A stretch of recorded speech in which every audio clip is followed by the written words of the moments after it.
الحمدللہ وکفا والصلاۃ والسلام علی عبادہ الذین اصطفیٰ خصوصاً علی افضلہم وخاتم النبیین محمد الامین وعلی آلہ واصحابہ اجمعین۔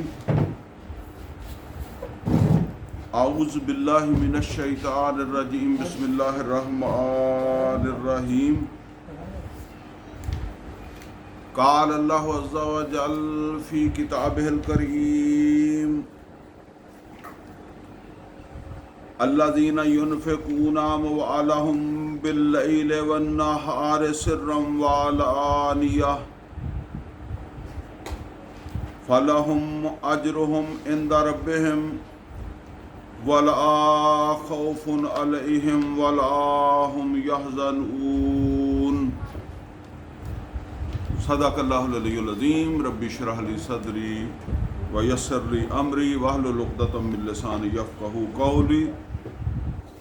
اللہم ارنا الحق حقا وارزقنا اتباعہ وارنا الباطل باطلا وارزقنا اجتنابہ، آمین یا رب العالمین۔ عزیز دوستو،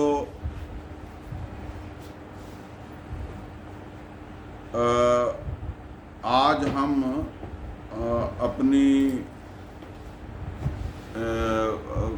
ترجمہ قرآن اور جو مختصر تشریح ہے اس حوالے سے 10 نمبر کلاس جو ہے نا اس کا آغاز کر رہے ہیں۔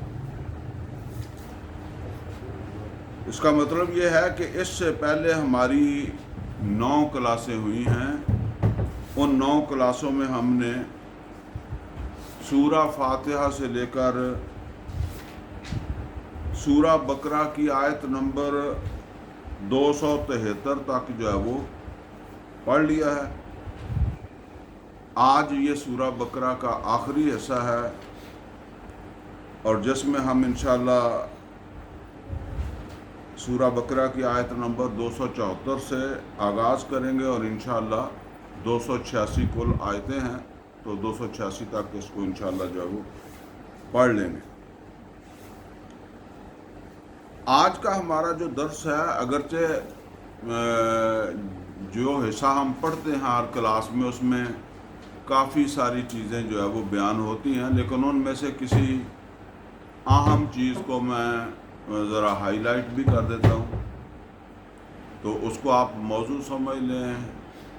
موضوع تو بہرحال وہ پورا جو درس ہے اس کو کہا جائے گا، لیکن ایسے نہیں ہے، لیکن اس میں جو اہم چیز آئے گی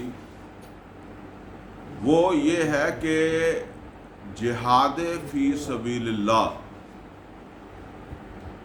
یہ خواہ مکی دور میں ہو یا مدنی دور میں ہو۔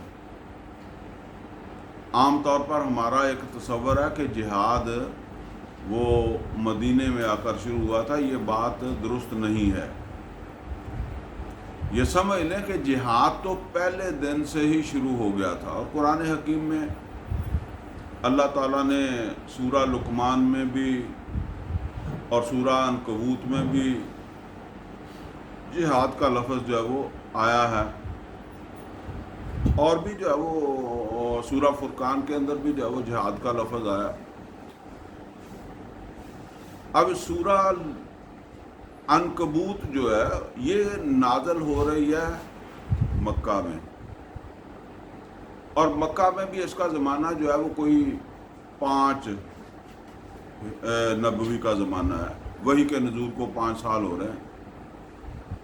تو اس میں بھی اللہ تعالیٰ یہ فرما رہا ہے نا کہ مَن یُجَاہِدُ فَإِنَّمَا یُجَاہِدُ لِنَفْسِهِ، جو جہاد کر رہا ہے وہ جہاد کر رہا ہے کس کے لیے؟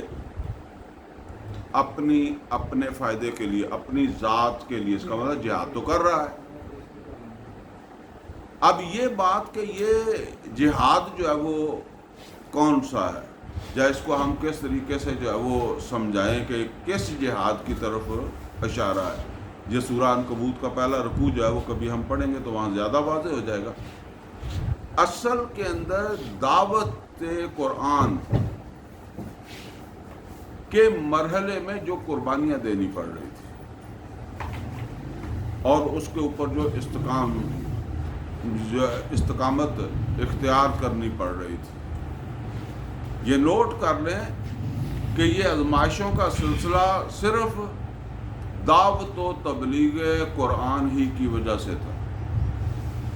مجھے قرآن ساتھ اس لیے کہنا پڑتا ہے کہ ہمارے ہاں دعوت و تبلیغ کا کچھ اور مطلب لوگ سمجھتے ہیں. محمد اور رسول اللہ صلی اللہ علیہ وسلم کی جو تبلیغ تھی وہ بھی قرآن کی تبلیغ تھی، اور قرآن ہی کی تبلیغ کا اللہ نے حکم دیا ہے، یا ایھا الرسول بلغ ما انزل الیک من ربک. اور نبی صلی اللہ علیہ وسلم نے بھی امت کو جو حکم دیا ہے وہ قرآن کی تبلیغ کا ہی دیا ہے، بلغ عنی ولو آیۃ. اور قرآن حکیم کے اندر جو ہے وہ 20 مقامات ایسے. جہنم میں جب جائیں گے تو جہنمی اللہ تعالیٰ ان سے یہ سوال کرے گا کہ کیا تمہارے پاس رسول نہیں آئے تھے جنہوں نے تمہیں اللہ تعالیٰ کی وَيُنذِرُونَكُمْ لِقَاءَ يَوْمِكُمْ هَذَا، تمہیں آج کے اس دن کے بارے میں تنبیہ نہ کی ہو، تمہیں اللہ کی آیات پڑھ کر نہ سنائی. تو جب وہ مان لیں گے تو پھر اللہ تعالیٰ فرمائے گا کہ اب تو کوئی گنجائش نہیں رہ گئی. تو یہ جہاد جس کا ذکر ہو رہا ہے سورہ عنکبوت میں، یہ اصل کے اندر جہاد ہے وہ جو قرآن کریم کی تبلیغ کی جا رہی ہے، قرآن کی دعوت مکہ کے اندر جو وہ دی جا رہی ہے. وہ صرف یہ بات نہیں ہے کہ جی وہاں صرف کلمہ ہی پڑھا جاتا تھا. کلمے پڑھے جانے کا تو ذکر کہیں قرآن میں نہیں ہے، لیکن قرآن کے پڑھے جانے کا ذکر ہے کہ قرآن پڑھا جاتا تھا.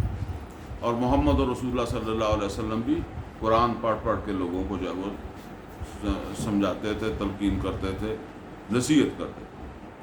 اسی طریقے سے سورہ فرقان کے اندر بھی یہ لفظ آیا وَجَاهِدْهُمْ بِهِ جِهَادًا كَبِيرًا. جہاد کریں، بہی ہے یہ ضمیر قرآن کی طرف، اس قرآن کے ذریعے سے جہاد کریں اے محمد صلی اللہ علیہ وسلم. اسی طریقے سے سورہ لقمان میں بھی جہاد کا جو ہے وہ ذکر آیا ہے، اور وہاں مشرک والدین جو ہے نا ان کی اس کوشش کو جہاد کہا گیا ہے جو وہ مسلمان اولاد کو دوبارہ جو ہے وہ شرک میں داخل کرنے کے لیے کوشش کر رہا ہے. یعنی بعض اولادیں ہیں مسلمان ہو گئی ہیں، ان کے ماں باپ کوشش کر رہے ہیں کہ ان کو واپس جو ہے وہ لائیں، دوبارہ اپنے باپ دادا کے دین پر لے آئیں. تو اس کو بھی اللہ تعالیٰ نے کہا کہ وَإِن جَاهَدَاكَ عَلَىٰ أَن تُشْرِكَ بِي مَا لَيْسَ لَكَ بِهِ عِلْمٌ فَلَا تُطِعْهُمَا. تو بہرحال بات میں یہ کر رہا تھا کہ جہاد تو ایمان کے ساتھ ہی شروع ہو جاتا ہے. سورہ حجرات کے اندر بھی یہ بات اللہ نے بیان فرمائی ہے اِنَّمَا الْمُؤْمِنُونَ الَّذِينَ آمَنُوا بِاللَّهِ وَرَسُولِهِ ثُمَّ لَمْ يَرْتَابُوا وَجَاهَدُوا بِأَمْوَالِهِمْ وَأَنفُسِهِمْ فِي سَبِيلِ اللَّهِ. ایمان والے تو وہ ہیں جو ایمان لائے اللہ کے اوپر اور اس کے رسول صلی اللہ علیہ وسلم کے اوپر، اور پھر انہوں نے جہاد کیا، اپنے جانیں اس راستے کے اوپر لگا دی، اپنا مال اس راستے کے اوپر جو وہ لگا دیا. تو جہاد اللہ کے لیے، جہاد فی سبیل اللہ، یعنی ابھی میں نے جو جہاد کے بارے میں گفتگو یہ کی ہے اس میں ایک بات آپ کے سامنے یہ بھی آئی ہے کہ مشرک والدین جو ہیں ان کی بھی کوشش کو اللہ نے جہاد کہا ہے. تو اصل میں جس جہاد کے حوالے سے ہم گفتگو کر رہے ہیں وہ جہاد ہے جہاد فی سبیل اللہ، اور جس کا پہلے دن سے جو ہے وہ یہ ہدف ہوتا ہے. جس طرح آپ کسی عمارت کی بنیاد رکھتے ہیں تو اس وقت آپ کے ذہن کے اندر اس کی چھت بھی ہوتی ہے کہ یہاں جا کر یہ تعمیر جو ہے وہ مکمل ہونی ہے. محمد رسول اللہ صلی اللہ علیہ وسلم اور صحابہ کے جو ہے وہ ذہنوں کے اندر یہ بات بالکل واضح تھی کہ ہم جس چیز کی بنیاد رکھ رہے ہیں، یہ توحید کی جو بنیاد رکھ رہے ہیں، اس کی چھت کیا ہے؟ اس کی چھت ہے توحید کا غلبہ۔ جو میں اکثر عرض کیا کرتا ہوں، ہم نے تو بس سمجھا ہے کہ توحید بس زبانی اقرار کا یا اعلان کا نام ہے۔ تو میں عرض کیا کرتا ہوں کہ دیکھیں، اللہ اکبر کا ایک مطلب مکہ کے اندر تھا، اور ایک اللہ اکبر کا مطلب جو ہے وہ فتح مکہ اور مشرکین اور جو بھی معبود تھے، بنائے ہوئے گڑھے ہوئے بت، ان کے خاتمے کے بعد اللہ اکبر کا ایک مطلب ہے۔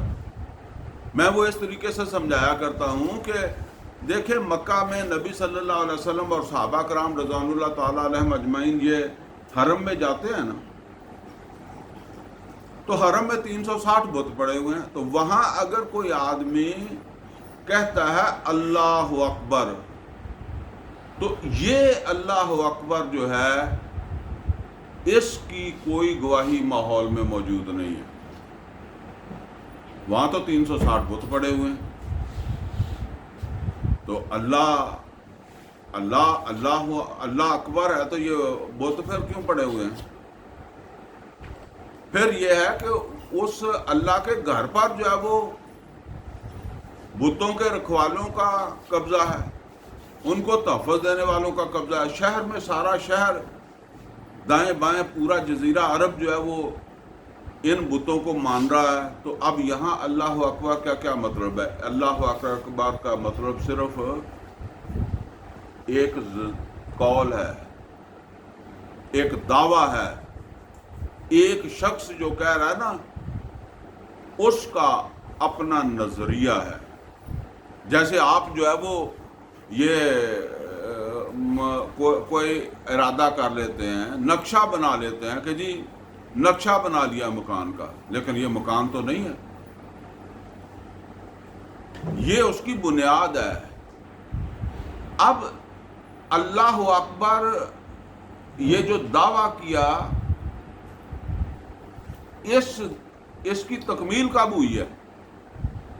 وہ جو سورہ مدثر میں فرمایا یا ایھا المدثر قم فانذر وربک فکبر، یہ ہوئی ہے سن 8 میں مکہ فتح ہو گیا، اور پہلا کام یہ ہوا کہ وہاں سے بت نکال دیے گئے، بلکہ عرب کے اندر آہستہ آہستہ بتوں کی صفائی ہوگی۔ اور دوسرا مرحلہ کب ہوا؟ سن 9 ہجری کے بعد۔ سن 8 ہجری میں مکہ فتح ہوا، سن 9 ہجری کے اندر یہ سورہ توبہ کی آیات آ گئی کہ یہاں سے اب مشرکوں کو بھی ختم کر دو، اور پھر یہ صفائی کا کام شروع ہوا، اور سن 10 کے حج سے پہلے یہ صفائی جو ہے وہ مکمل ہو گئی۔ اب سن 10 کا حج آیا ہے تو محمد رسول اللہ صلی اللہ علیہ وسلم خود حج کے لیے تشریف لے گئے، اور نبی صلی اللہ علیہ وسلم کا یہ حج جو ہے، اس کو میں کہا کرتا ہوں یہ ایک حکمران کا حج ہے۔ 8 میں مکہ فتح ہوا تھا، لیکن نہ 8 میں آپ نے حج کیا ہے، نہ سن 9 میں کیا، آپ نے سن 10 میں کیا ہے، جب یہ جو شریک تھے، یہ جو جعلی آلہہ تھے، معبود تھے، یہ معبود بنائے ہوئے تھے نا، بت جو تھے آلہہ تھے۔ اللہ تو اکیلا ہی ہے، ایک ہی الہ ہے، لیکن یہ سارے بھی آلہہ مانے جاتے تھے، الہ ہی مانے جاتے تھے۔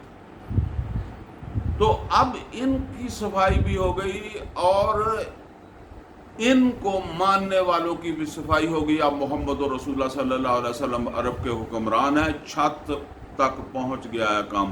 یہ وہ اللہ اکبر اب کہاں پہنچ گیا ہے؟ چھت تک پہنچ گیا ہے۔ گویا کہ پورے عرب کے اندر اللہ اکبر ہے، اللہ کا حکم چلتا ہے، اللہ احکم الحاکمین ہے۔ اور اب اگر کوئی آدمی کھڑا ہو کر کہتا ہے اللہ اکبر، تو وہ جو جب مکہ میں کوئی شخص کہتا تھا اللہ اکبر، تو آج سن 10 ہجری میں جب وہاں کوئی کہتا ہے اللہ اکبر، تو یہ دونوں کا علیحدہ علیحدہ مفہوم ہے، ایک ہی مطلب نہیں ہے۔ اس مقصد کے لیے جہاد ہے، اس کے لیے جان اور مال لگانا ہے۔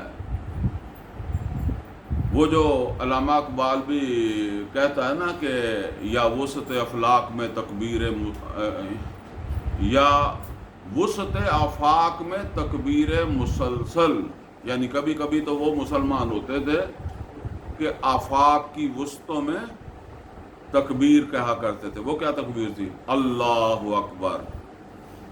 وہ گھوڑوں پر بیٹھے ہوتے تھے اور اللہ کی کبریائی کو قائم و نافذ کرنے کے لیے جو ہے وہ جہاد کرتے تھے۔ یا وسط آفاق میں تکبیر مسلسل، یعنی کبھی تو وہ زمانہ ہوتا تھا کہ وہ تکبیر اس کو کہتے تھے، وہ تکبیر گھوڑے پر بیٹھ کر کرتے تھے، اور وہ ہوتا تھا اسی نظام کو یا اللہ کی کبریائی کو چوٹی تک پہنچانے کے لیے۔ اور یا پھر کیا رہ گیا؟ یا وسط آفاق میں تکبیر مسلسل یا خاک کی آغوش میں تسبیح و مناجات۔ یا پھر یہ مسلمان رہ گئے، کوئی خانقاہی نظام بنا کر جو وہ بیٹھ گئے، کوئی اپنے اپنے حلقے ذکر فکر کے بنا کر جو وہ بیٹھ گئے، اور بس وہ جس کو میں عرض کیا کرتا ہوں کہ ابھی بھی یہاں گفتگو ہو رہی تھی تو وہ باجوہ صاحب فرما رہے تھے کہ منیر کو جو ہے وہ پگڑی باندھنی نہیں آتی۔ میں نے کہا میں اگر پگڑی باندھنے لگ گیا تو 10 نہیں دے سکوں گا،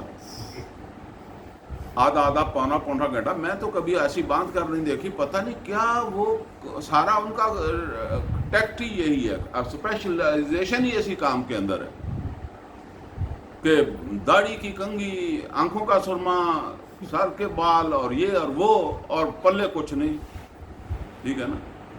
تو یہ وہ علامہ اقبال کہتا ہے یا وسط آفاق میں تکبیر مسلسل یا خاک کی آغوش میں تسبیح و مناجات۔ بس تسبیحیں ہی کرو، صبح اتنی، شام اتنی، دوپہر اتنی، رات اتنی۔ یعنی وہ جو مکے والا اللہ اکبر ہے نا، بس وہی کافی ہے، وہی کرتے رہو۔ یا خاک کی آغوش میں تسبیح و مناجات۔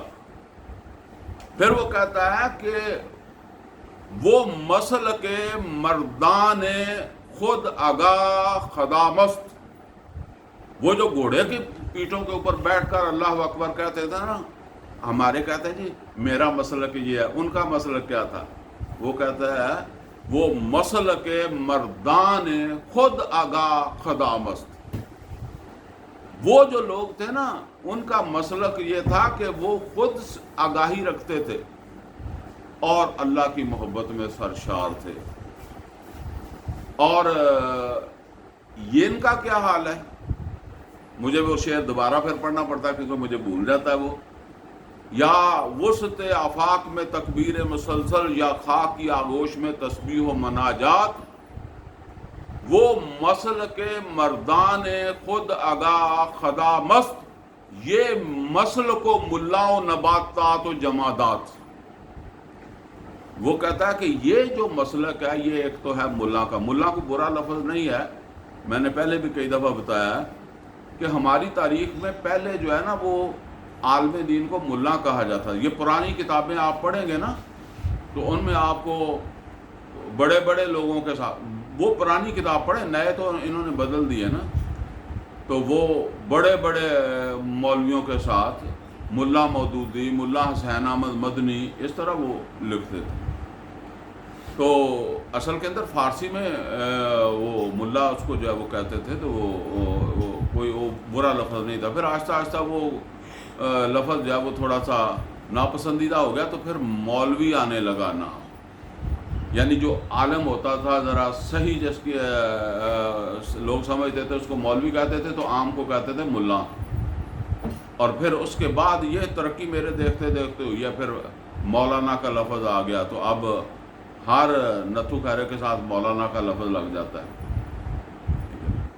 تو وہ جو اقبال کہتا ہے نا کہ وہ مسل کے مردان خود آگاہ خدا مست، یہ مسل کو ملا اور نباتات و جمادات. وہ کہتا ہے یہ جو ملا کی تکبیر ہے نا، یہ تکبیر دو اور مخلوقوں کی بھی ہے، اور وہ کیا ہے؟ نباتات اور جمادات.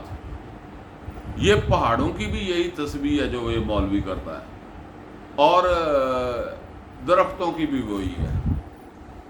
اللہ تعالیٰ قرآن میں فرماتا ہے نا وَإِن مِّن شَيْءٍ إِلَّا يُسَبِّحُ بِحَمْدِهِ وَلَٰكِن لَّا تَفْقَهُونَ تَسْبِيحَهُ. یعنی ان کے پیش نظر وہ جو اس کی چوٹی ہے یا اس کی جو چھت ہے، یا جو مکے کے اندر مسلمان جو اللہ اکبر کہتے تھے، تو ان کے سامنے وہ نقشہ تو تھا کہ اس کی چوٹی کیا ہے، اس کی چوٹی کے لیے انہوں نے جہاد کیا. انہوں نے چونکہ ان کے سامنے چوٹی ہے ہی نہیں، لہذا یہ سارا زور جو ہے وہ اسی کے اوپر جا وہ لگاتے. تو بہرحال یہ سمجھ لیں جہاد مکے کا ہو یا جہاد مدینے کا ہو، ہدف اس کے سامنے کیا ہے؟ اللہ کی کبریائی. یہ ہے ہمارا جو ہے وہ آج سمجھ لیں کہ اس کے اندر جو نمایاں چیز ہے وہ یہ چیز ہے. اور اس دونوں قسم کی جدوجہد یا دونوں سطحوں کے اوپر جو جہاد ہے، اس کا ایک رنگ آپ میں جا کر ملے گا آخری رکوع میں. میں نے ویسے اس پر بات پہلے ہی کر لی. چلیں جی، اب آج کا جہاں سے ہم شروع کرنے لگے نا، اس کو ذرا تھوڑا سا پیچھے جوڑ لیں، زیادہ پیچھے نہیں، تھوڑا ہی پیچھے. تھوڑا پیچھے یہ ہے کہ ہم نے پیچھے 2 رکوع پڑھے ہیں. ان 2 رکوعوں کے اندر جو ہے وہ اللہ تعالیٰ نے ذکر فرمایا ہے انفاق کا، اللہ کے راستے کے اوپر خرچ کرنا. اور نوٹ کر لیں کہ اللہ تعالیٰ کے راستے کے اوپر خرچ کرنے کی جو بہت سی مدیں ہیں، ان میں سے جو سب سے زیادہ اجر و ثواب والی ہے وہ ہے اللہ کی کبریائی کے لیے جو خرچ کیا جائے. آپ کوئی مسجد بناتے ہیں، مدرسہ بناتے ہیں، کسی یتیم کی، مسکین کی، وہ سب کا سب ثواب ہی ہے، اگر بشرطے کہ اس کے اندر کوئی ریاکاری نہیں ہے، وہ ضائع نہیں ہوا تو وہ ثواب بھی ہے. لیکن جس کا سب سے بڑھ کر ثواب ہے اور کم از کم 700 گنا ہے، اللہ جتنا بڑھا دے، واللہ یضاعف لمن یشاء، جس کے لیے اللہ چاہے بڑھا دے. وہ کون سا ہے؟ وہ مشن ہے جو اللہ کے دین کی سربلندی کے لیے. تو پیچھے 2 رکوعوں میں جو انفاق کا ذکر آیا ہے وہ ہے بہترین انویسٹمنٹ. دیکھیں انسان کی ایک فطرت ہے. انسان کی فطرت کیا ہے کہ وہ جو کچھ کماتا ہے نا، اگر اس کے پاس بچ جائے تو وہ کہتا ہے کہ اس کو میں کسی جگہ انویسٹ کروں. اور انویسٹمنٹ سے مراد کیا ہوتا ہے کہ مجھے کوئی اضافے کے ساتھ ملے. تو اللہ کہتا ہے کہ بہترین اضافہ کیا ہے؟ اللہ کے راستے پہ لگاؤ، کسی یتیم، مسکین، ضرورت مند.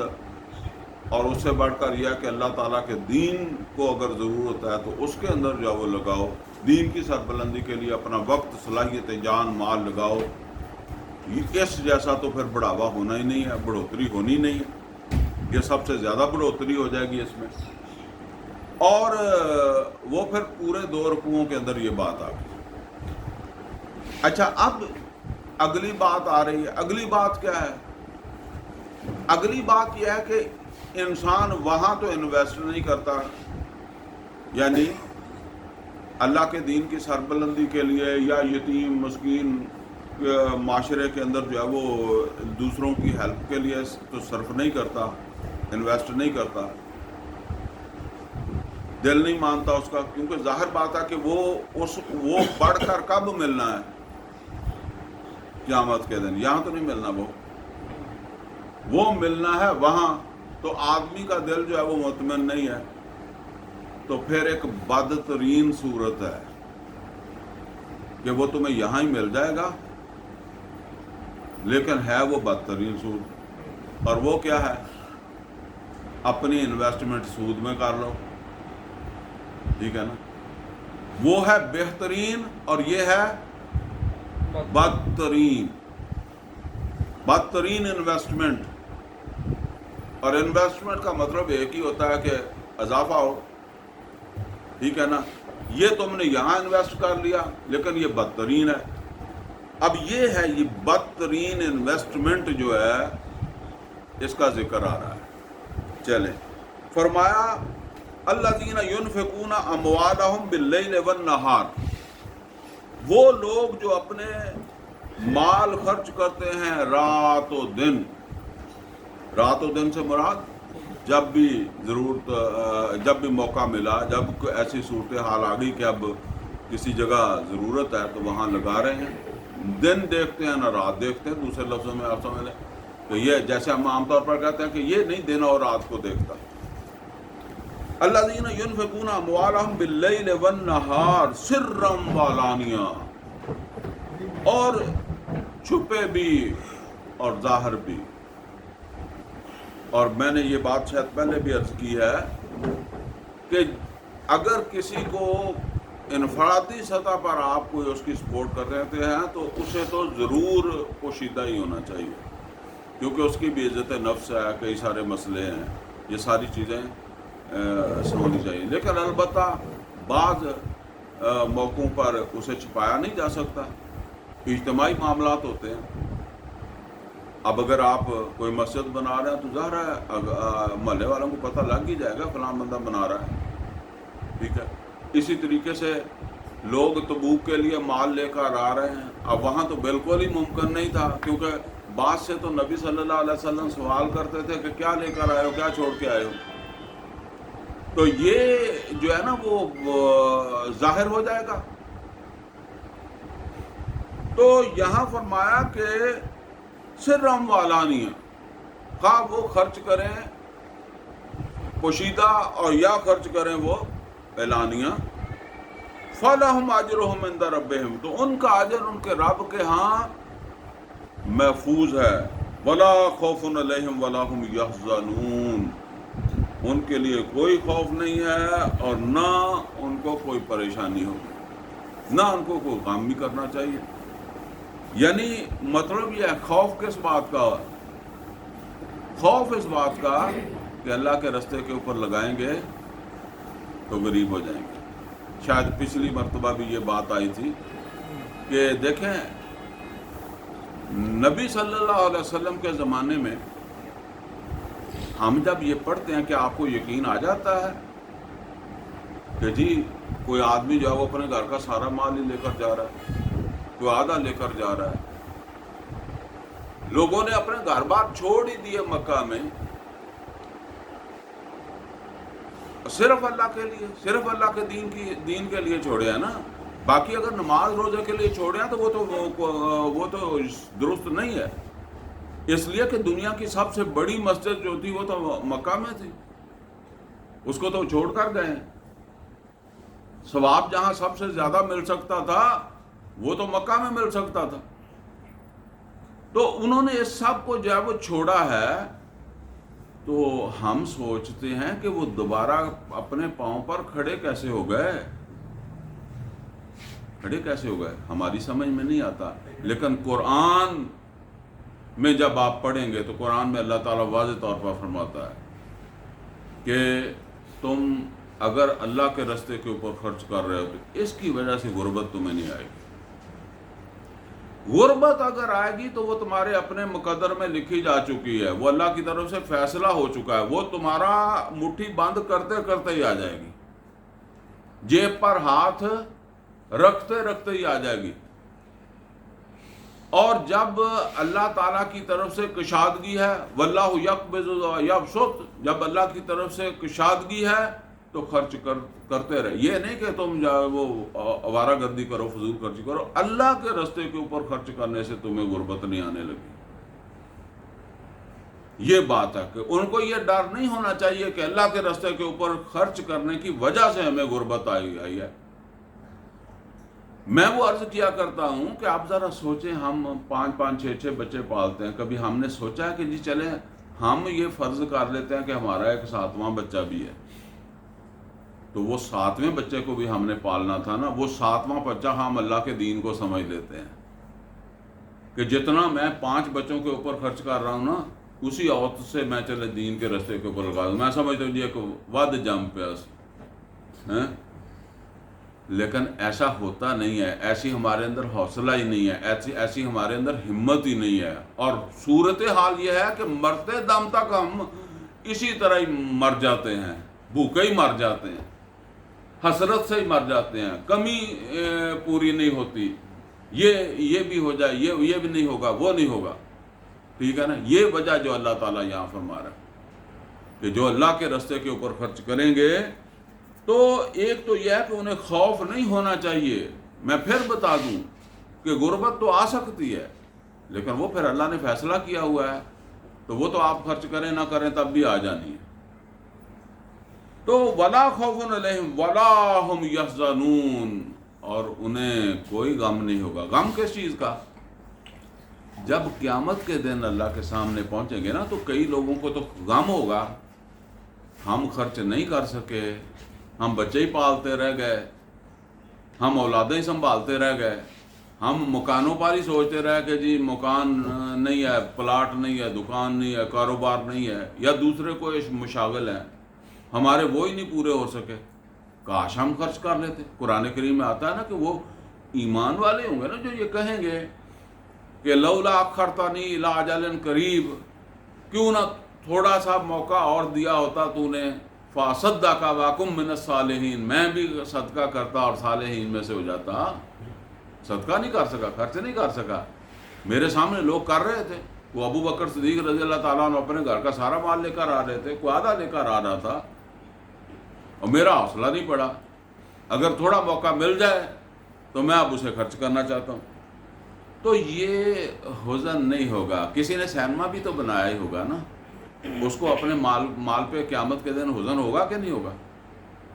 لیکن جس نے اللہ کے رستے کے اوپر لگایا ہے، اور خاص طور پر جب اللہ کے رستے کے اوپر لگا کر خود اس نے تنگی دیکھی ہے، ابو بکر صدیق رضی اللہ تعالیٰ عنہ نے تنگی نہیں دیکھی ہوگی جب سارا کچھ لے گئے، تو وہ تو آئے گی، ٹھیک ہے نا۔ تو اس کے اجر کا آپ کیا اندازہ کرتے ہیں؟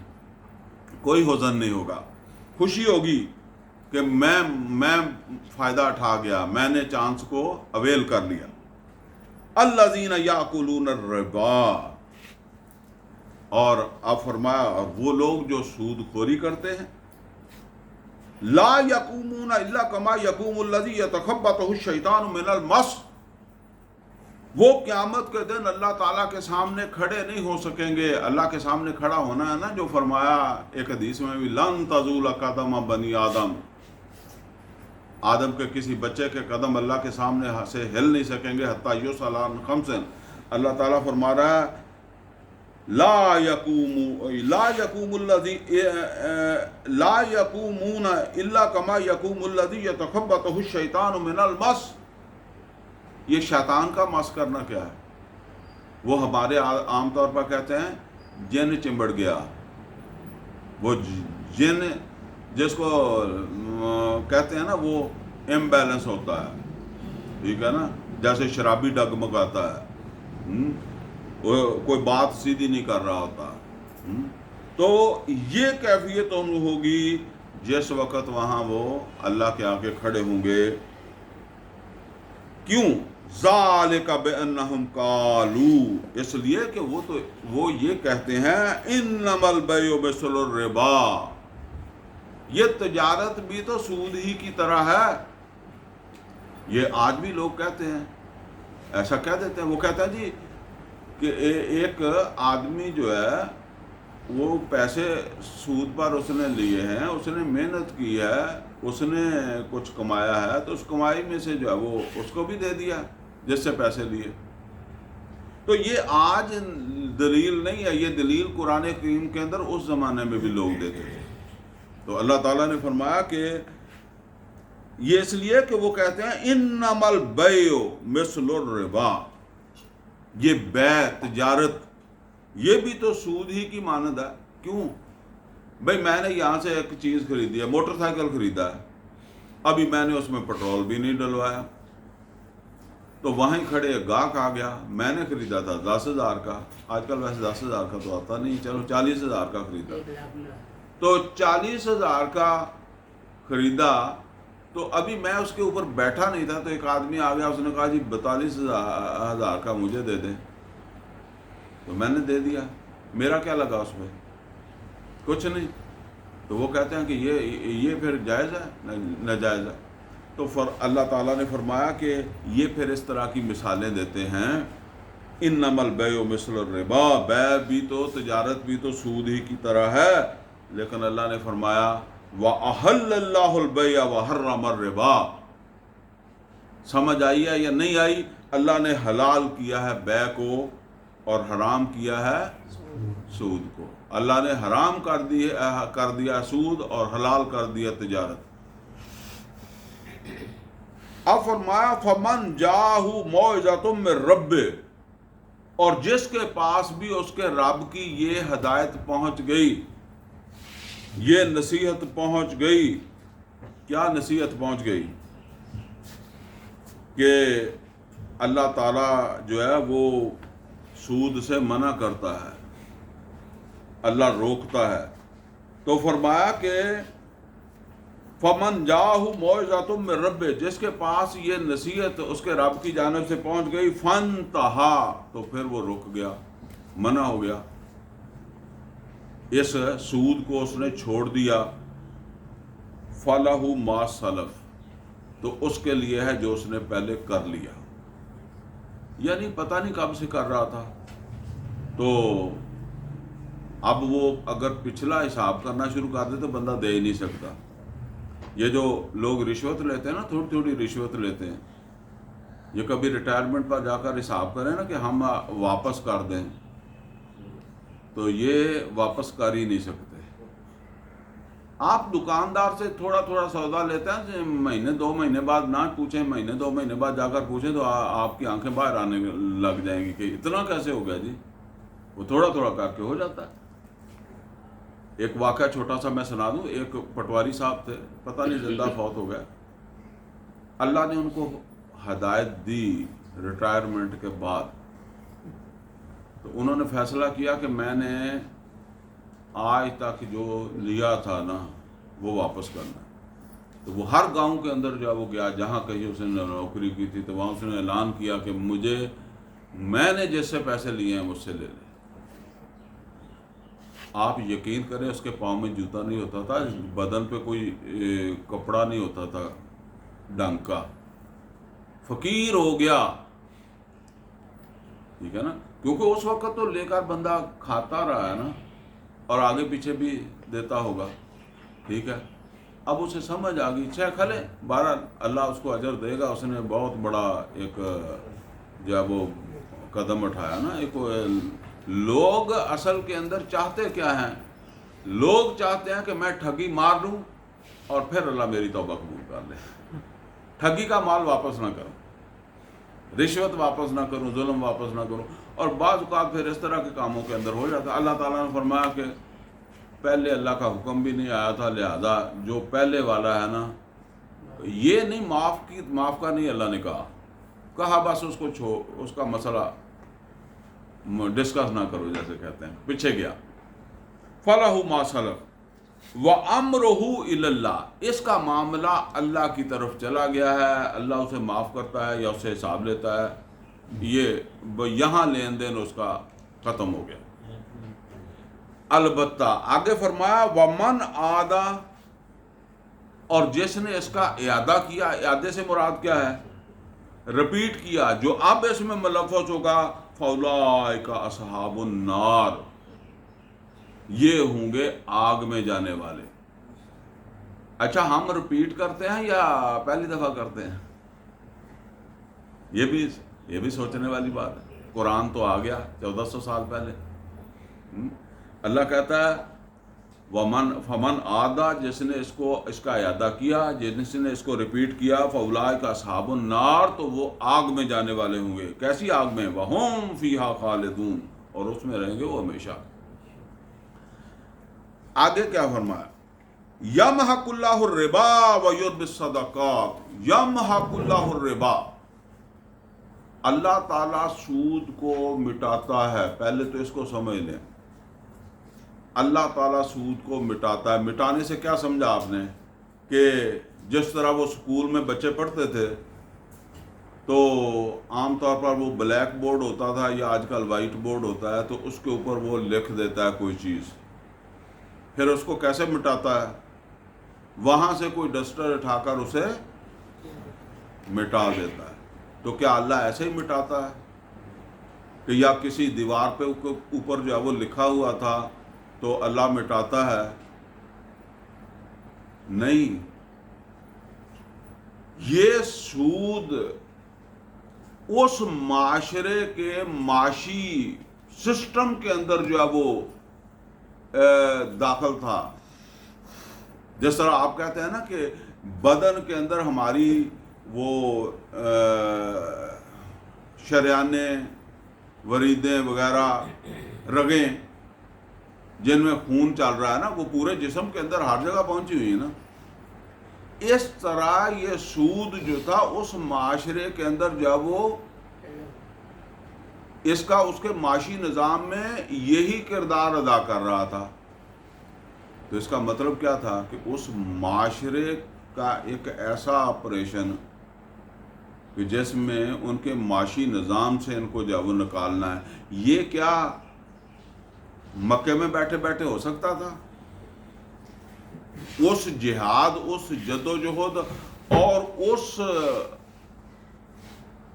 اس نظام کو قائم کیے بغیر ہو سکتا تھا جو محمد رسول اللہ صلی اللہ علیہ وسلم نے جہاد کے بغیر کیا؟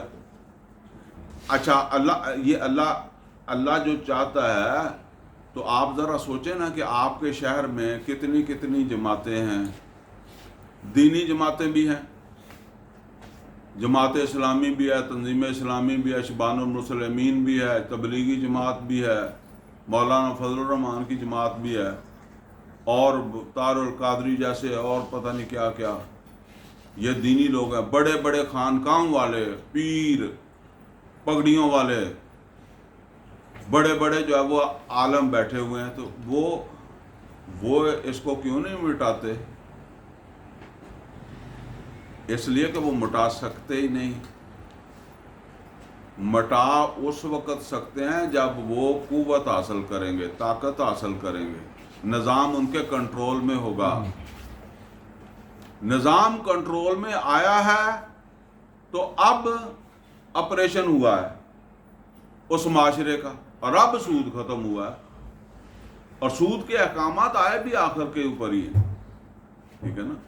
یعنی یہ جو آیتیں ہم پڑھ رہے ہیں نا، یہ ویسے باقی سورہ بقرہ جو ہے اس کا مین مضمون جو ہے وہ نازل ہوا ہے غزوہ بدر سے، ہجرت کے بعد اور غزوہ بدر سے پہلے، لیکن اس کا ایک تو وہ آخری 2 آیتیں سورہ بقرہ کی، وہ ہم وہاں جب جائیں گے تو بات کریں گے، اور ایک یہ سود وغیرہ والی آیات جو ہیں یہ سن 9 کے اندر جا کر جو ہے وہ پھر نازل ہوئی ہیں۔ جب آپ یہ سمجھ لیں کہ وہ نبی صلی اللہ علیہ وسلم کی حکومت جو ہے وہ اسٹیبلش ہو رہی ہے، 8 میں مکہ فتح ہو گیا نا، تو سن 9 کے اندر جا کر جو ہے وہ یہ آیتیں جو ہے وہ آئی۔ تو اس کا مطلب یہ ہے کہ یہ اتنا آسان ہوتا تو یہ پہلے آ جاتا اللہ تعالیٰ کی طرف سے، لیکن یہ ٹارگٹ ہے، اور اس کے لیے کوشش ہو رہی ہے کہ نہیں ہو رہی؟ یا بس کوشش یہی ہے کہ ٹھیک ہے یہ ہمارا مدرسہ ہے، یہ ہماری جماعت ہے، بس ہم نے اپنا ایک مقصد بنایا ہوا ہے، اور اس سے آگے ہم نے اس سے آگے بات کرنی نہیں ہے۔ ہر ایک نے اپنی ایک حدود مقرر کی ہوئی ہے نا، کہ جی اتنے پوائنٹ ہیں، ان پوائنٹ سے 6 پوائنٹ ہیں، ہمارے 7واں تو وہ ہے ہی نہیں اس میں۔ بہرحال تو یہ اصل کے اندر اللہ تعالیٰ نے یہ سورہ بقرہ کے اندر مسلمانوں کو جو شہادت الناس کی ذمہ داری دی ہے، اس ذمہ داری کا تقاضا یہ ہے کہ یہ سود جو ہے وہ اس کو مٹنا چاہیے۔ اب یہ بیٹھے ہوئے تو نہیں مٹتا، اس کے لیے تو جہاد کرنا پڑے گا، اس حکومت تک پہنچنا پڑے گا۔ یمحق اللہ الربا، تو اللہ تعالیٰ جو ہے وہ سود کو مٹاتا ہے، ویربی الصدقات، اور صدقات کو بڑھاتا ہے۔ اللہ چاہتا ہے کہ لوگ جو ہے وہ سود کی بجائے جو ہے وہ صدقات کے اندر اپنا جو سب سے زیادہ بڑھوتری والا جو ہے نا وہ جو شعبہ ہے جہاں سب سے زیادہ جو ہے وہ انویسٹمنٹ جو ہے اس میں منافع آتا ہے، وہ ادھر لگائیں۔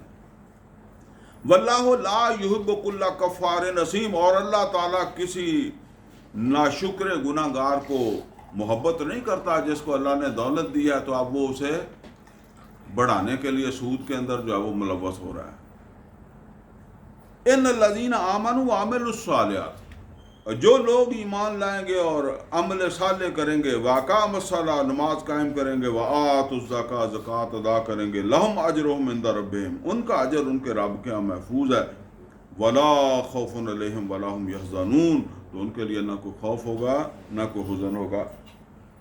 یا ایھا الذین آمنوا اتقوا اللہ، اے ایمان والو اللہ کا تقوی اختیار کرو، وذروا ما بقی من الربا، چھوڑ دو جو سود میں سے باقی ہے، یعنی جو سود میں سے جتنا لے لیا نا لے لیا، باقی جو ہے اس کو کیا کرو، چھوڑ دو۔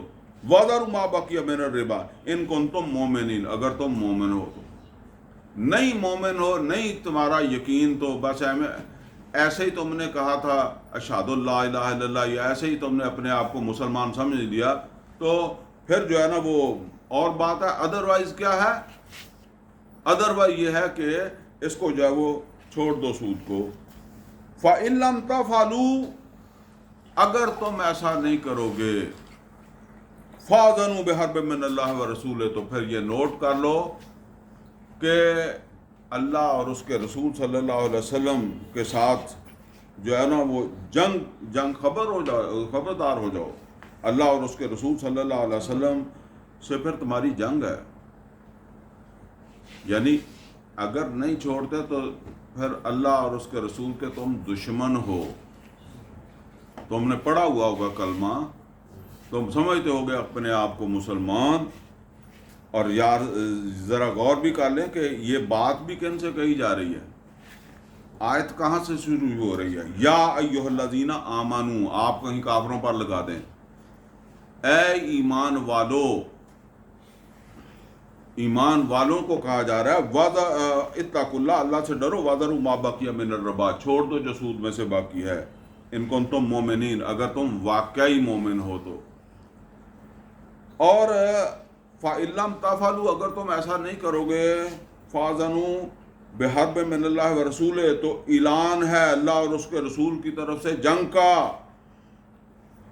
اللہ کا اعلان ہے تمہارے ساتھ جنگ کا، پھر تم اللہ کے دشمن ہو۔ وَإِن تُبْتُمْ فَلَكُمْ رُءُوسُ أَمْوَالِكُمْ، اور اگر تم توبہ کر لو، چھوڑ دو، تو تمہارا اصل مال جو ہے اس پر تمہارا حق ہے۔ یعنی اگر کسی آدمی نے کسی کو سود کے اوپر مال دیا تھا تو ٹھیک ہے، جو تم نے سود لے لیا وہ لے لیا، اب تم سود تو نہیں لے سکتے، البتہ اپنا اصل مال مطالبہ کر سکتے ہو، اپنا مال تمہیں وہ دے گا، جو صحیح جسے کہتے ہیں نا کہ راس المال، وہ تمہیں جو ہے وہ ادا کرے گا، اصل مال جو تم نے اس کو دیا تھا۔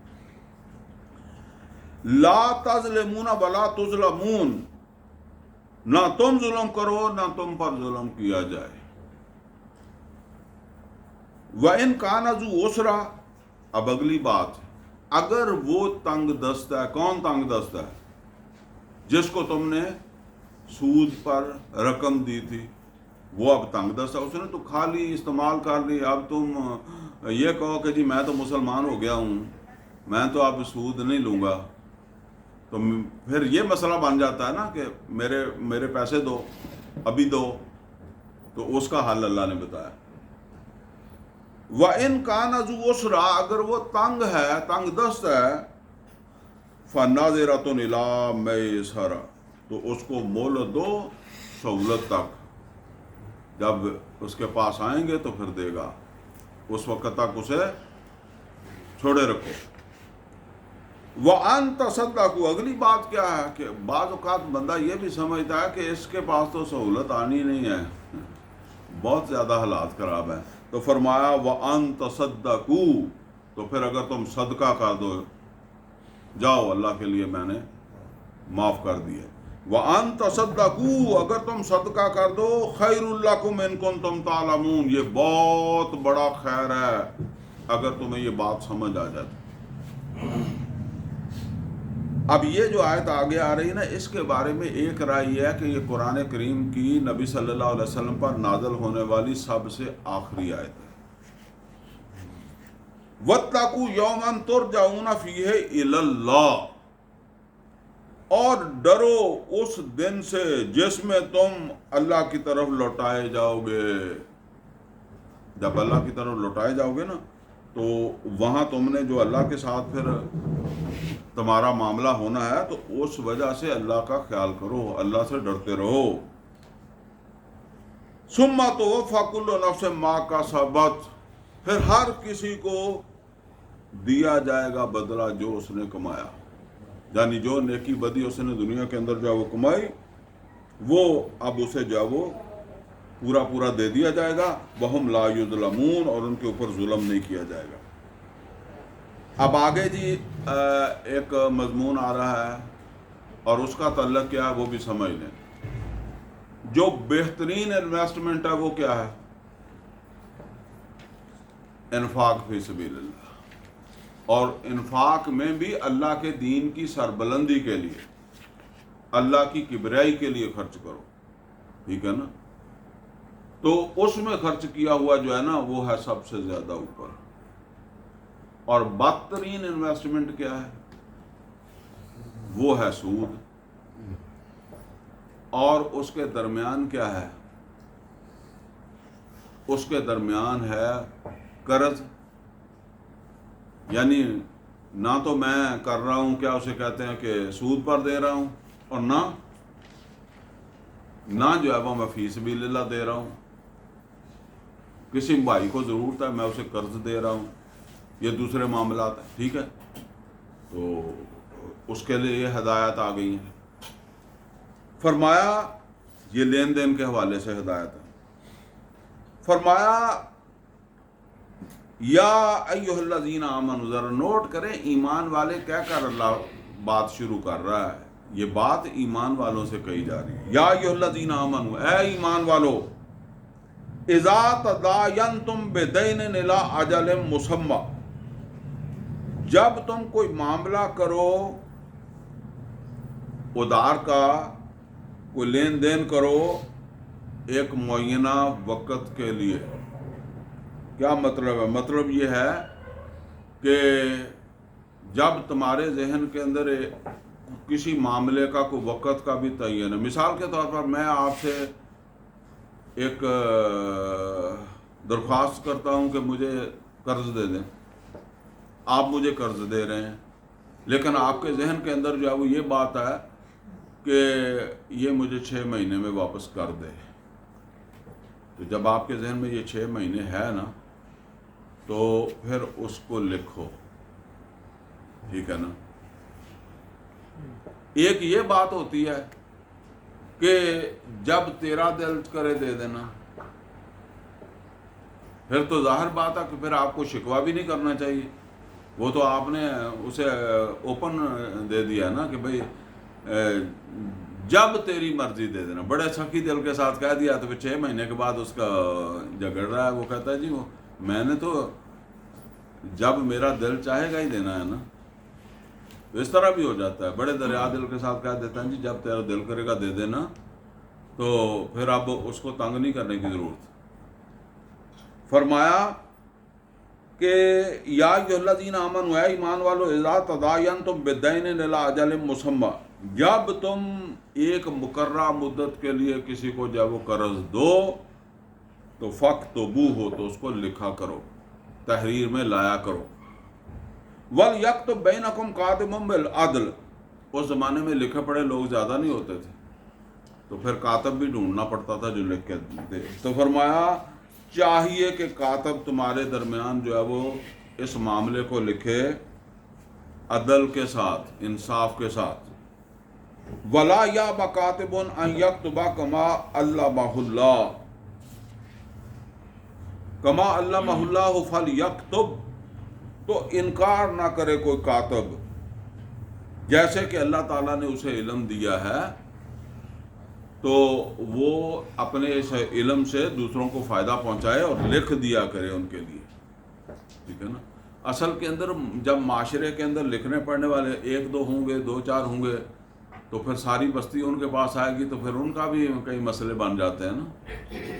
تو وہ بھی پھر ٹائم دیتے ہیں، یا ہمارا ٹائم نہیں ہے، یا تنگ ہی آ جاتے ہیں. تو اس وجہ سے جو ہے وہ فرمایا کہ اللہ نے علم دیا تو لکھ دیا کریں.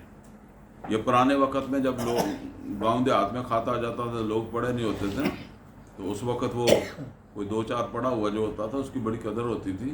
اس کے پیچھے سے لوگ چلے جاتے تھے. وہ اپنے کھیتوں میں کام کے لیے گیا ہوا ہوتا تھا، تو وہ مائی خط لے کر پیچھے پہنچ جاتی تھی، پڑھانے کے لیے آئی ہے نا. تو فَلْيُمْلِلِ الَّذِي عَلَيْهِ الْحَقِّ، کو املا کرائے. املا پتہ نہیں آج کل لوگ جانتے کہ نہیں جانتے. املا کہتے ہیں لکھوانے کو. استاد جو ہے وہ املا لکھواتا تھا جب تختیوں پر. تو لکھوائے وہ جس کے اوپر حق ہے، یا جو قرض لکھ رہا ہے تحریر وہ کروائے گا، جو دے رہا ہے وہ نہیں کروائے گا. وَلْيَتَّقِ اللَّهَ رَبَّهُ، تو وہ تحریر کرواتے وقت ڈرتا رہے اللہ سے جو اس کا رب ہے. رب کا یہاں رب کی جو صفت آئی ہے، کیا مطلب ہے اس کا؟ رب کہتے ہیں پالنے والے کو. اگر وہ کمی بیشی کرے گا لکھواتے وقت تو اس قرض سے وہ پل نہیں جائے گا. سمجھ گئے؟ پلے گا تو وہ کس سے؟ اللہ پالے گا. تو جیسے ہم کہتے ہیں نا، کتنی دیر کھا لے گا، کیا بنا لے گا، میرے پیسے اگر نہیں دے رہا تو کیا کر لے گا. ٹھیک ہے نا. وہی بات اللہ کہہ رہا ہے کہ اگر یعنی وہ چونکہ اسے حق دیا ہے نا اللہ نے کہ وہ تحریر وہ کروائے گا، تو تحریر کرواتے وقت اس کے اندر جو ہے وہ کمی بیشی کر لے. دوسرا بندہ اتنا چلاک نہ ہو یا اس کو اتنی سمجھ نہ ہو، تو اگر بالفرض اس نے ایسا کچھ کر بھی لیا تو اللہ کہتا ہے کہ پلے گا نہیں، پالوں گا تو میں ہی، اس کا رب بھی اس کو پالے گا. تو لہذا یہ اسے سوچنا چاہیے کہ اس سے میری جو ہے وہ پرورش نہیں ہونے لگی جو کمی بیشی میں نے کیا. اور یہ عام طور پر بھی ہمیں سوچنا چاہیے. جو آدمی کم تولتا ہے، ڈنڈی مارتا ہے، کوئی دو چار کی مطلب یہ کہ فروٹ بیچتا ہے، کوئی دو چار دانے اوپر نیچے کرتا ہے، ٹھیک ہے، تو اس سے کتنا کو فائدہ اٹھا لے گا. وہی بات ہے جو اللہ فرما رہا ہے. وَلَا يَبْخَسْ مِنْهُ شَيْئًا، تو اگر اس نے اللہ کو رب سمجھا، اللہ کو پالنے والا سمجھا، تو وَلَا يَبْخَسْ مِنْهُ شَيْئًا، پھر اب اس میں جو ہے وہ کوئی کمی نہیں ہونی چاہیے، کوئی کمی نہ کرے. ایگزیکٹ جس طرح ڈیل ہو رہی ہے اسی طرح لکھوائے. فَإِنْ كَانَ الَّذِي عَلَيْهِ الْحَقُّ صَفِيحًا، اگر وہ جس کے اوپر حق ہے، یعنی جس نے جو قرض لے رہا ہے، جس نے ادائیگی کرنی ہے، وہ صفیح ہے، اتنا سمجھدار نہیں. بعض اوقات ضرورت تو ہوتی ہے نا، تو لیکن بندہ جو ہے وہ اتنا سمجھدار نہیں ہے. یا ہم عام طور پر کہہ دیتے ہیں کہ وہ آج کل تو کہہ دیتے ہیں جی یہ اسپیشل بچے ہیں، جن کا دماغ پورا کام نہیں کرتا، اس کو کہتے ہیں اسپیشل بچے ہیں. تو انسانوں بڑے آدمیوں میں بھی ایسا ہو جاتا ہے نا. تو ضرورت تو ہے، کسی بیٹی کی شادی کرنی ہے تو جو آگے پیچھے اس طرح پیسوں کی ضرورت ہے، وہ لے رہا ہے، دے رہا ہے کوئی. تو فَإِنْ كَانَ الَّذِي عَلَيْهِ الْحَقُّ صَفِيًّا، اگر وہ صفی ہے، نہ اتنا سمجھدار نہیں ہے، اتنی عقل اس کی کام نہیں کرتی ہے، تو اب کون لکھائے گا؟ او ضعیفہ، یا اس میں کوئی اور ضعف ہے. او لا یستطیع ان یمل ہوا، یا کوئی اور وجہ ہے جس کی وجہ سے اس کے میں صلاحیت نہیں رہی کہ وہ تحریر کروا سکے، املا کروا سکے. فَلْيُمْلِلْ وَلِيُّهُ بِالْعَدْلِ، تو پھر اس کی طرف سے کوئی اس کا ولی، کوئی سرپرست، جو بھی اس کا کوئی بھائی، کوئی باپ، کوئی دوسرا تیسرا جو جس پر اس کے اعتماد ہو، وہ لکھوائے، اور اس کو بھی کیا حکم دیا جا رہا ہے؟ عدل کے ساتھ، وہ بھی انصاف کے ساتھ تحریر کروائے۔ وَاسْتَشْهِدُوا شَهِيدَيْنِ مِن رِجَالِكُمْ، اور فرمایا کہ 2 گواہ بنا لیا کرو جو ہے نا وہ اپنے مردوں میں سے اس تحریر پر۔ فَإِن لَّمْ يَكُونَ رَجُلَيْنِ، پھر اگر تمہیں 2 مرد نہ ملیں، فَرَجُلٌ وَامْرَأَتَانِ، تو پھر 1 مرد تو ہونا چاہیے اور اس کے ساتھ 2 عورتیں، یعنی جو 1 مرد کم ہوا ہے اس کی جگہ 2 عورتیں۔ ممن تراضون من الشہداء، جن کو تم شہادت کے لیے، گواہی کے لیے جو ہے وہ پسند کرو۔ اس کی وجہ یہ ہے کہ عورت کو پھر گواہ کے طور پر پیش بھی تو کرنا ہے نا، کوئی مسئلہ بن جائے تو پھر پتہ لگے جی عورت ڈھونڈنے نہیں ملتی، تو وہ عورت جس کو پھر بآسانی گواہی کے طور پر جو ہے وہ لایا جا سکے، اس کے اپنے مسائل ہوتے ہیں نا، اس وجہ سے۔ اور یہ 2 عورتیں کیوں کہا؟ فرمایا ان تدل احدہما فتذکر احدہما الاخری، تاکہ ان میں سے ایک بھول جائے تو دوسری اس کو یاد کرا دے۔ تو اگر بندہ بھول جائے تو اس کو کون یاد کرائے گا؟ یہ بھی تو سوال آ سکتا ہے نا کہ بندہ بھول جائے تو اس کو کون یاد کرائے گا؟ یہ بڑی اہم بات ہے، نوٹ کر لیں۔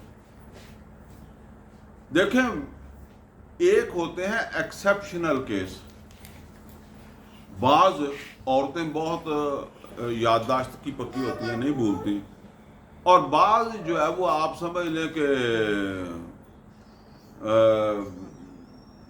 مرد جو ہے وہ کمزور یادداشت کے ہوتے ہیں، وہ بھول جاتے ہیں، لیکن بالعموم عورت کی یادداشت کچی ہے اور مرد کی یادداشت جو ہے نا وہ بالعموم بات ہو رہی ہے۔ ایکسیپشنل چیزیں چھوڑیں، کیونکہ ایک قانون جب بننا ہے تو وہ مجموعی طور پر بننا ہے۔ وہ مرد کی یادداشت پکی ہے، عورت کی کچی ہے۔ میں بھی آپ کو اس کی مثالیں بھی دے دوں گا۔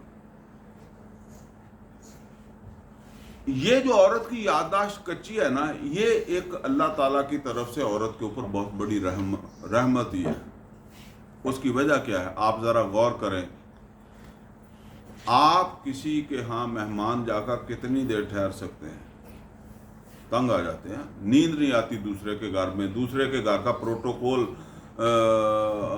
جو ہے نا وہ نہیں ہمیں سمجھ آتا۔ اپنے گھر میں جس طرح ہم جو ہے نا وہ اطمینان کے ساتھ رہتے ہیں، دوسرے کے گھر میں نہیں رہتے۔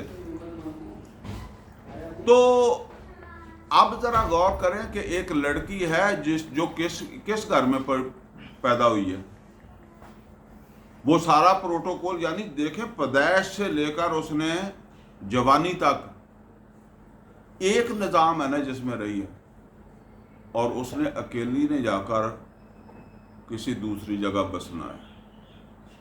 یہ عام لوگوں کو نہیں پتا، یہ بیٹیوں والوں کو اس بات پہ غور کرنا چاہیے۔ لوگ دوسروں کی بیٹیوں کو جو ہے وہ تانے دیتے رہتے ہیں، کبھی اپنی بیٹی کے بارے میں غور کر لیا کریں۔ اس کے لیے آسان نہیں ہے، یہ اللہ نے آسان بنایا کہ وہ تھوڑا بھول جاتی ہے، ٹھیک ہے نا، وہ نئے کو اڈاپٹ کر لیتی ہے۔ ورنہ آپ جا کر دیکھیں کسی دوسرے ماحول کے اندر جا وہ کتنی دیر آپ جا وہ رہ سکتے ہیں، ٹھیک ہے نا۔ اچھا، پھر اسی طریقے سے ہے کہ عورت کو اللہ تعالیٰ نے تابع بنایا ہے مرد کو جو ہے وہ سربراہ بنایا نا، الرجال قوامون علی النساء۔ تو جس کے پاس اختیار ہوتا ہے نا، وہ بالعموم اختیار سے تجاوز کر جاتا ہے۔ یہ ہمارے ہاں ایک اصول ہوتا تھا کہ اتھارٹی جو ہے وہ کرپٹ بنا دیتی ہے بندے کو، ٹھیک ہے نا۔ تو لہٰذا وہ کہتے ہیں کہ کسی کو ابسلیوٹ اتھارٹی نہیں ہونی چاہیے، لیکن اللہ نے تو مرد کو ابسلیوٹ ہی دے دی ہے۔ الرجال قوامون علی النساء، وہ ان کے اوپر حاکم ہے۔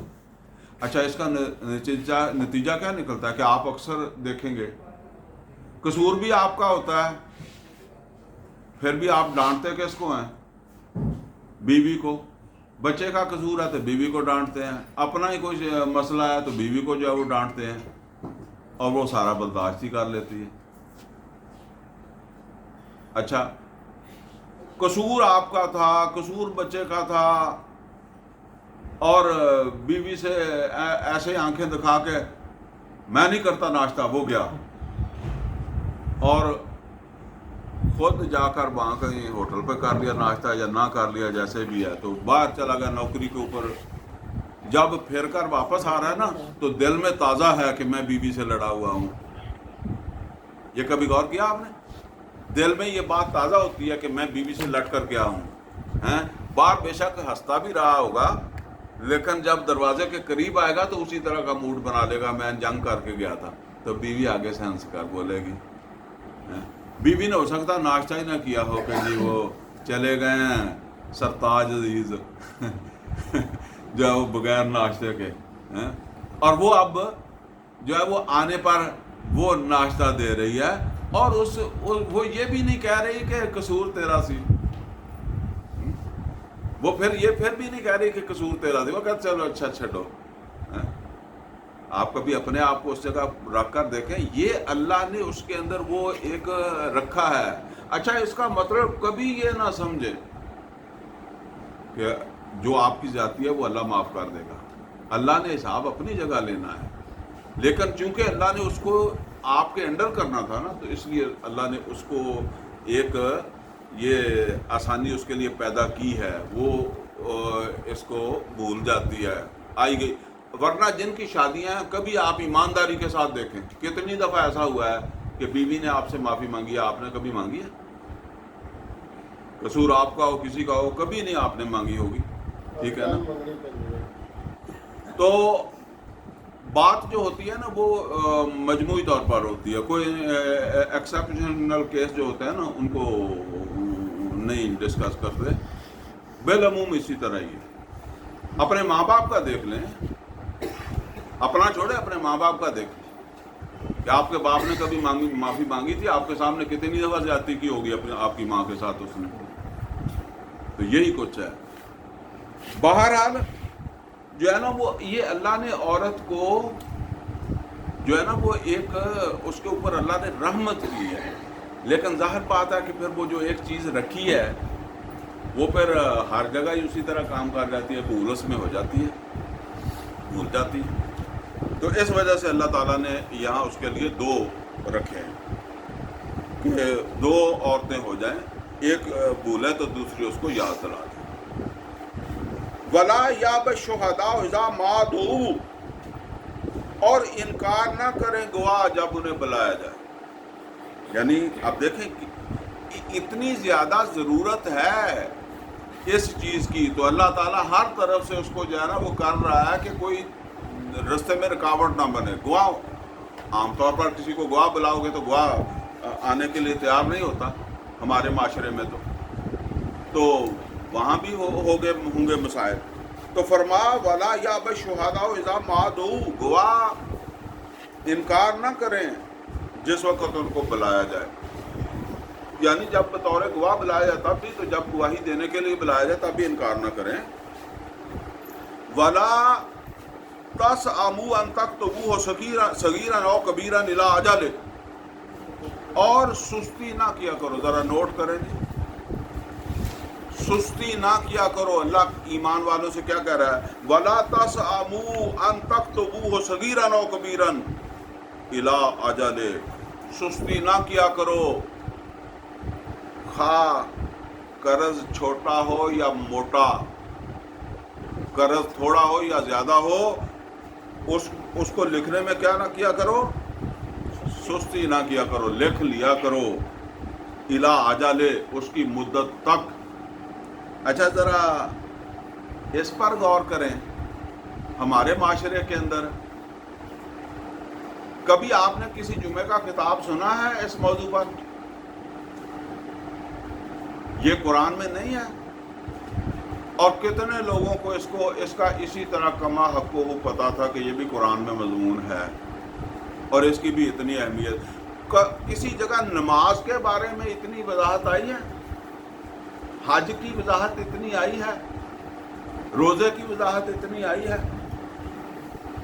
اور یہ وہ چیز ہے اگر میرے پاس میرا بھائی آ جائے اور وہ کہے کہ جی مجھے قرض چاہیے، میں اسے کہوں کہ ٹھیک ہے آپ بیٹھیں، 2 بندے بلا لیں تاکہ ان کے سامنے جو ہے وہ پھر میں قرض دے دوں تو اس کو ذرا لکھ لیں، وہ کیا کہے گا؟ وہ کہے گا میں لینا ہی نہیں، مینو چاہیے ہی نہیں. ٹھیک ہے نا؟ یہ ہے نا، یہ نہ سمجھ پتہ ہی نہیں ہے نا لوگوں کو. کسی نے بتایا یہ کام مولوی کا نہیں ہے کہ وہ بتاتا. جو آپ اس وقت سن رہے ہیں میں کو اپنے پلے سے تو نہیں بتا رہا نا. اللہ کہہ رہا سستی نہ کرنا، چھوٹا ہو یا بڑا ہو. اصل میں بات کیا ہے، جس معاشرے کے اندر استحکام نہیں ہے وہ معاشرہ تباہ ہو جاتا ہے. اسی طرح کتنے لوگ ہیں وہ کہیں گے جی 2 بھائی تھے، ہم نے کاروبار کیا تھا، وہ بڑا بھائی ایسے کر گیا یا چھوٹا بھائی ایسے کر گیا. میں تو ہزاروں میں سنتا ہوں ایسے واقعات. کوئی لکھت پڑھت کی تھی، کوئی نہیں کی تھی، جی بھائی ہی تھا نا، تو اب کیوں روتا ہے؟ اللہ نے تو نہیں کہا ایسا کر لے. ایک حدیث میں نبی صلی اللہ علیہ وسلم نے فرمایا کہ جو آدمی کسی کو قرض دیتا ہے نا پھر لکھتا پڑھتا نہیں ہے اور بعد میں کہتا ہے کہ جی میں نے قرض دیا تھا مکر گیا، اللہ ہی اس کے ساتھ حساب کرے گا، تو اللہ کہتا ہے کہ اللہ نہیں کرے گا.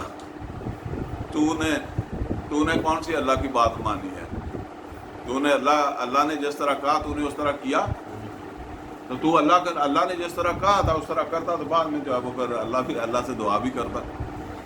وہ تو پھر بھی کچھ نہ کچھ سکتا ہے، لیکن پھر اللہ سے بندہ دعا کرنے کا جو ہے وہ جسے کہتے ہیں منہ تو ہوتا ہے نا کہ دعا کرے.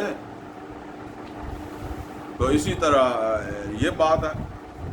تو فرمایا کہ ہم تو جب قرض کسی سے لیتے ہیں نا تو ہم کان میں بات کرتے ہیں اور کہتے ہیں کہ بس کسی کو پتہ نہ لگے کہ میں نے قرض لے لیا. ولا تسأموا، لیکن یہ اس کے اوپر پراپر عمل کرتے ہیں بینک والے. وہ نہیں دیتے آپ کو ایسے. وہ کبھی آپ 500 روپیہ بھی قرض آپ نے لینا ہوگا نا تو وہ اس 500 سے زیادہ کے کاغذات پر آپ کے دستخط کرائیں گے. کبھی لے کے دکھانا. ٹھیک ہے نا؟ ولا تسأموا ان تكتبوه صغيرا او كبيرا الى اجل، تو سستی نہ برتا کرو، خواہ قرض چھوٹا ہو یا بڑا اس کے لکھنے میں سستی نہ برتا کرو. ذالکم اقسط عند اللہ، یہ زیادہ انصاف پر مبنی بات ہے اللہ کے ہاں. وَأَقْوَمُ لِلشَّهَادَةِ، تاکہ اس طرح شہادت موجود رہے، قائم رہے، گواہی قائم رہے، مضبوط رہے. وَأَدْنَا لَا تَرْتَابُوا، اور یہ زیادہ بہتر ہے کہ تم بھولو ہی نہ. دیکھیں بہت ساری چیزیں ہوتی ہیں. بعض اوقات انسان جو ہے نا وہ بھول جاتا ہے تو وہ سمجھتا ہے کہ جو جیسے مجھے یاد ہے نا ایسے ہی ہے. میں ایک واقعہ چھوٹا سا آپ کو سنا دوں صرف سمجھنے کے لیے کہ میں ایک دفعہ میرا بھی ایک بزنس تھا تو اس بزنس کے اندر جو ہے نا وہ ہم ایک مسجد بھی بنا رہے تھے. تو مسجد بنا رہے تھے تو میرا ایک دوست تھا جو اکثر اس کے پیسے میرے پاس رہتے تھے. تو جو ہے نا وہ لے جاتا تھا، کبھی زیادہ ضرورت ہوئی تو مجھ سے بھی لے جاتا تھا. تو بہرحال وہ میرے پاس آیا اور اس نے مجھے کہا کہ جی وہ پیسے جو ہے نا اس کے پیسے جو میرے پاس پڑے تھے تو اس میں سے پیسے اس نے لیے 50,000 روپیہ جو ہے نا وہ اس نے کہا جی یہ مسجد کے کھاتے میں ڈال دینا. اچھا وہ کہہ کے چلا گیا کہ اسے مسجد کے کھاتے میں ڈال دینا، باقی پیسے وہ لے گیا. میرے پاس وہ مسجد کی رسید تھی، میں نے رسید کاٹ دی، لیکن وہ تو چلا گیا تھا تو رسید بک میں ہی رہ گئی. تقریباً کوئی 1.5 سال بعد وہ میرے پاس آ گیا اور مجھے وہ کہنے لگا کہ وہ پیسے مجھے دے دیں. میں نے کہا جی پیسے تو آپ لے گئے تھے. اچھا مجھے بھی اب یاد نہیں ہے کہ یہ پیسوں کا حساب کس طرح کر کے گیا تھا کہ کچھ پیسے لے گیا، کچھ جو ہے وہ مسجد کے کھاتے میں ڈال گیا. اب مسجد والے اس کو یاد نہیں تھے تو وہ آ گیا پیسے لینے ہیں. تو اس نے کہا جی وہ پیسے ہیں چونکہ میرے اس کے بہت اچھے تعلقات تھے تو میں نے اسے 2-3 دفعہ کہا کہ آپ پیسے لے گئے تھے. اب میں نے بھی یہ نہیں کہا کہ تم مسجد میں ڈلوا گیا تھا, آپ پیسے لے گئے تھے, حساب ہو گیا تھا یہاں بیٹھ کر. خیر تو میں نے مزید میں نے اسے یہ کہا, میں نے اسے کہا کہ چلیں اگر آپ ایسے ہی سمجھتے ہیں نا تو کوئی بات نہیں تھی, میں آپ کے میرے تعلقات ہی ایسے ہیں کہ 50,000 کوئی بات نہیں. میں نے کہا یہ لے جائیں آپ, وہ مجھ سے غلطی ہو گئی ہوگی.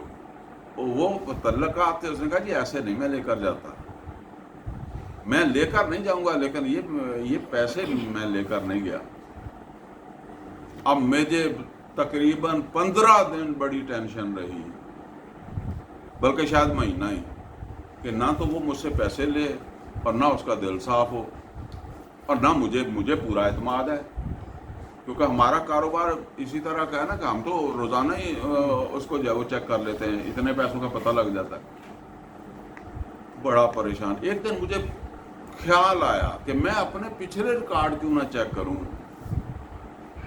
جب وہ میں نے چیک کیے نا تو رسید وہاں لگی ہوئی تھی.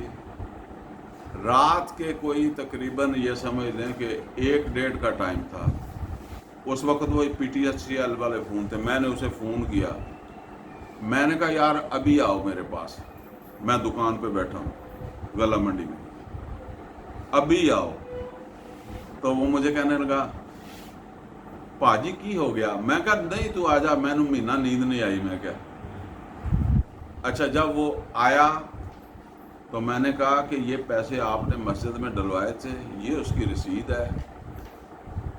تو بس اس نے یہ اتنا ہی کہا, اس نے کہا جی آپ اصل میں مجھے بھی اپنے اوپر بڑا اعتماد تھا کہ میری یادداشت بہت پکی ہے, لیکن اب عمر کچھ زیادہ ہی ہو گئی ہے. میں نے کہا تمہاری تو بس اتنی سی بات ہے, اگر یہ مجھے یاد نہ آتا اور پیچھے ہم نہ لوٹتے تو بس یہی بات, شاید ہمارے تعلقات جو ہے وہ ختم ہو جاتے آہستہ آہستہ. ٹھیک ہے نا, یہ بات ہے جو اللہ تعالیٰ کو. بعض اوقات جب آپ کسی بات کو جو ہے وہ جس طرح آپ کے دماغ میں آ گئی ہے, آپ کہتے ہیں جی ایسے ہی ہے, حالانکہ آپ بھولے ہوئے ہوتے ہیں. تو فرمایا کہ وَأَدْنَا أَلَّا تَرْتَابُوا, اور یہ زیادہ اس کے قریب ہے کہ تم بھولنے نہ پاؤ. إِلَّا أَن تَكُونَ تِجَارَةً حَاضِرَةً, سوائے اس کے کہ تم کوئی حاضر تجارت کر رہے ہو, موقع پہ لین دین کر رہے ہو, تو اس کو تو پھر نہ لکھو. تُدِيرُونَهَا بَيْنَكُمْ, اور جو تم لیتے دیتے رہتے ہو. ہم دکاندار کے پاس جاتے ہیں تو بعض اوقات ہم پہلے پیسے پکڑا دیتے ہیں اور بعض کا سودا لینے کے بعد پکڑاتے ہیں. کئی دفعہ ایسا ہو جاتا ہے کہ آپ سودا لینے سے پہلے پیسے پکڑا دیتے ہیں تو دکاندار کو یاد نہیں رہتا, وہ دوبارہ پیسے مانگتا ہے, تو آپ کہتے ہیں جی پہلے دے دیے تھے. اس طرح بھی جھگڑا ہو جاتا ہے. ایسا بھی میں نے دیکھا ہے کہ جی کالی نہ پیسے پہلے پکڑاتے تو وہ بعد میں وہ سمجھتا ہے کہ دیے نہیں. فَلَيْسَ عَلَيْكُمْ جُنَاحٌ, تو کوئی اس میں حرج نہیں ہے تمہارے لیے, اللہ تَكْتُبُوا, اگر تم اس کو نہیں لکھو گے تو کوئی بات نہیں, یہ موقع کا لین دین ہے تمہارا. وَأَشْهِدُوا إِذَا تَبَايَعْتُمْ, البتہ سودا کرو, سودا کر کے پھر بعد میں پیمنٹ وغیرہ کرنی ہے, لین دین کرنا ہے نا. وَأَشْهِدُوا إِذَا تَبَايَعْتُمْ, جس وقت سودا کرو تو اس وقت گواہ بنا لیا کرو, سودے کے گواہ بھی ہونے چاہیے. وَلَا يُدَارَ كَاتِبٌ وَلَا شَهِيدٌ, اور نہ نقصان پہنچایا جائے کسی کاتب کو اور نہ کسی گواہ کو. مطلب یہ ہے کہ بعض اوقات پھر ایسا بھی ہو جاتا ہے نا کہ جی میری مرضی کا گواہ بیان نہیں دے رہا تو میں اس کے خلاف ہوں. تو فرمایا کہ نہ گواہ کو نقصان پہنچایا جائے نہ تحریر کرنے والے کو, کہ بعد میں کہو جی تحریر کرنے والے نے بے ایمانی کر دی, ہمارے ساتھ زیادتی کر دی, تو نہیں. اور اسی طریقے سے جو ہے وہ یہ بات بھی ہے کہ نہ گواہ نقصان پہنچائیں نہ کاتب نقصان پہنچائے کسی, یعنی وہ غلط گواہی نہ دے اور کاتب جان بوجھ کر کسی کی سائڈ لے کر جو ہے وہ غلط نہ لکھے. وَإِن تَفْعَلُوا فَإِنَّهُ فُسُوقٌ بِكُمْ, اگر ایسا تم کرو گے یہ تمہاری طرف سے گناہ ہوگا. وَاتَّقُوا اللَّهَ, اللہ تعالیٰ کا تقوی اختیار کرو, اللہ سے ڈرتے رہو. وَيُعَلِّمُكُمُ اللَّهُ, اللہ تمہیں تعلیم دے رہا ہے. يُعَلِّمُكُمُ اللَّهُ, اللہ تم کو تعلیم دے رہا ہے. یہ کون سی تعلیم دے رہا ہے بھائی؟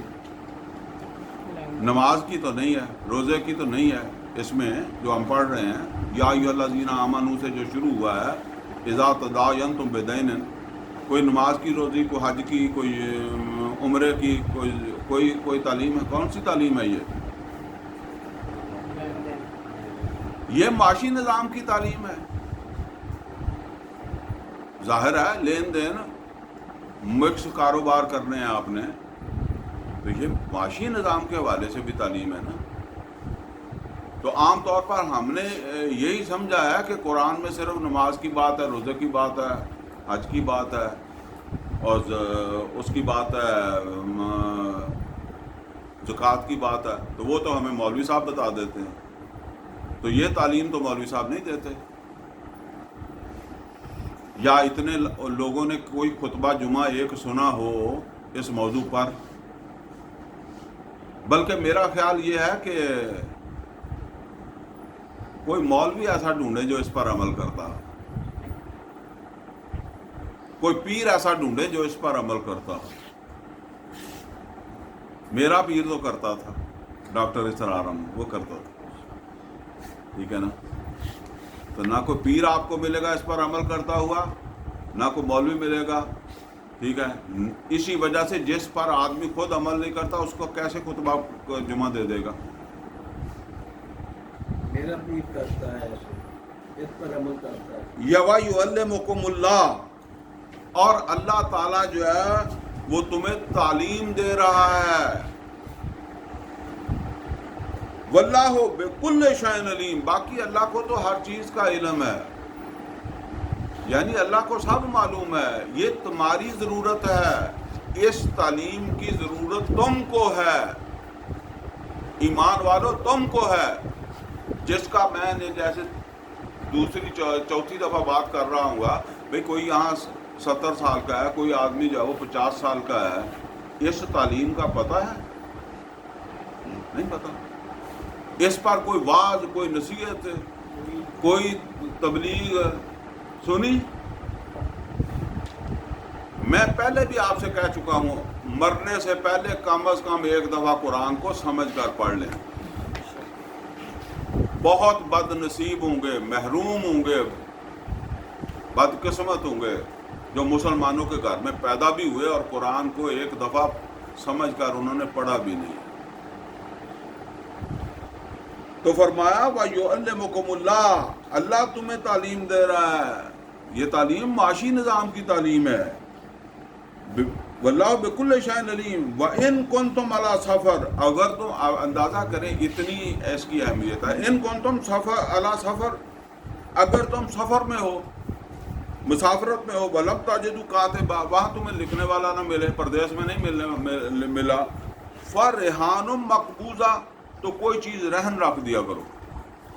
یعنی کوئی تمہارا ساتھی ہے، تم اس سے قرض لینا چاہتے ہو، وہ لکھا، حالانکہ تو تمہارا ساتھی ہے، تم حج پر جا رہے ہو، وہاں کو اپنے ساتھی سے تمہیں قرض لینا پڑ گیا ہے، کوئی چھوٹا، لاہور جا رہے ہو وہاں بھی پڑ سکتا ہے، تو فرحان مقبوضہ، کوئی چیز رہن رکھو جو اس بات کا ثبوت ہو کہ یہ چیز اس کی ہے اور یہ میرے پاس رہن ہے، اور اتنا میں نے اس کو قرض دیا۔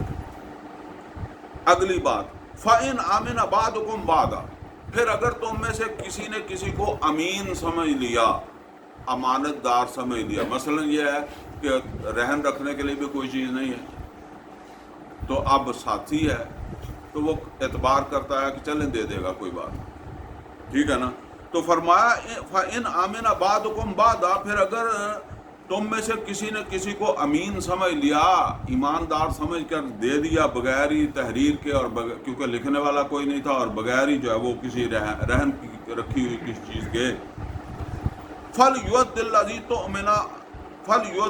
اؤْتُمِنَ أَمَانَتَهُ، تو چاہیے کہ وہ جس نے یہ قرضہ لیا ہے وہ اس امانت کو لوٹائے۔ اب اس کو وہ امانت سمجھے۔ امانت کے بارے میں فرمایا لا ایمان لمن لا امانت له ولا دین لمن لا عہد له، تو وہ اس کو جو ہے وہ لوٹائے امانت سمجھ کر، یعنی اسے مال غنیمت نہ سمجھے کہ جی چلو جی لکھا نہیں ہے، پڑھا نہیں ہے تو کھا جاؤں۔